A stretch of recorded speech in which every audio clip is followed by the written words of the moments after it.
ഈശ്വംശയ്ക്ക് സ്തുതിയായിരിക്കട്ടെ. രണ്ടാമത്തെ ചാപ്റ്ററിലെ അവസാനത്തെ ചോദ്യം എന്താണെന്ന് നോക്കാം.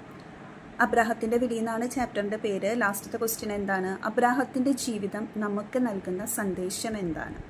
അതിൻ്റെ ഉത്തരം പ്രത്യേകിച്ച് ടീച്ചർ പറഞ്ഞു തരേണ്ട കാര്യമില്ല. അബ്രാഹത്തിൻ്റെ കാര്യങ്ങളെല്ലാം നമ്മൾ പറഞ്ഞതാണ്. അപ്പം തന്നെ നമുക്കറിയാം എന്താണ് അബ്രാഹത്തിൻ്റെ ജീവിതത്തിലൂടെ ദൈവം നമ്മളോട് സംസാരിക്കുന്നതെന്നുള്ളത്. എന്നാലും നിങ്ങൾക്ക് കുറച്ച് എളുപ്പത്തിന് പേജ് നമ്പർ 19 ആ ചാപ്റ്ററിൻ്റെ ഏറ്റവും ലാസ്റ്റത്തെ പാരഗ്രാഫിൽ അത് എഴുതിയിട്ടുണ്ട്. നമുക്കറിയാം അബ്രാഹത്തിനെ വിശ്വാസികളുടെ പിതാവ് എന്നാണ് വിളിക്കുന്നത്. അങ്ങനെ വിളിക്കാനുള്ള കാരണവും ടീച്ചർ പറഞ്ഞു തന്നിരുന്നു. അപ്പോൾ ചില സമയത്തൊക്കെ നമ്മളോട് ദൈവം പറയുന്ന കാര്യങ്ങൾ നമ്മുടെ ബുദ്ധിക്കനുസരിച്ച് ചിന്തിച്ചു കഴിഞ്ഞാൽ അത് ശരിയാവും എന്ന് തോന്നില്ല. പക്ഷേ എന്നാലും ദൈവം പറഞ്ഞതായതുകൊണ്ട് അബ്രാഹാം അതുപോലെ സ്വീകരിച്ചു, അനുസരിച്ചു. നമ്മളും അങ്ങനെ തന്നെയാണോ? അതോ അതല്ല, ഞാൻ ചിന്തിക്കുന്നതാണ് ശരി എന്ന് കരുതിയിട്ട് മുന്നോട്ട് പോവുകയാണോ ചെയ്യുക? നമ്മളത് ചിന്തിച്ച് നോക്കണം.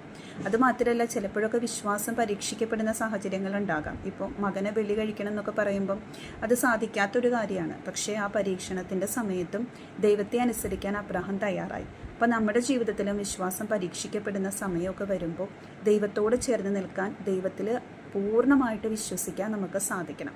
അതാണ് അബ്രാഹത്തിൻ്റെ ജീവിതം നമുക്ക് നൽകുന്ന സന്ദേശം. നമ്മുടെ വാക്കിലും പ്രവൃത്തിയിലും ഒക്കെ ദൈവത്തോടുള്ള വിശ്വാസം നമ്മൾ പ്രകടിപ്പിക്കണം.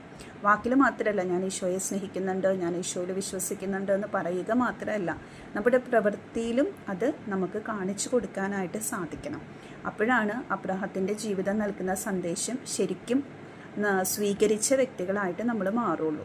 ഓക്കെ, അപ്പോൾ നമ്മളും അബ്രാഹത്തെ പോലെ വിശ്വാസത്തിൻ്റെ മക്കളായിട്ട് നമ്മൾ മാറണം. ഇതാണ് അബ്രാഹത്തിൻ്റെ ജീവിതം നൽകുന്ന സന്ദേശം. നിങ്ങളുടെ തന്നെ വാക്കുകളിൽ കൂടുതൽ സെൻറ്റൻസുകൾ ആഡ് ചെയ്ത് നമുക്ക് ഉത്തരം എഴുതാനായിട്ട് സാധിക്കണം കേട്ടോ. Okay, God bless you.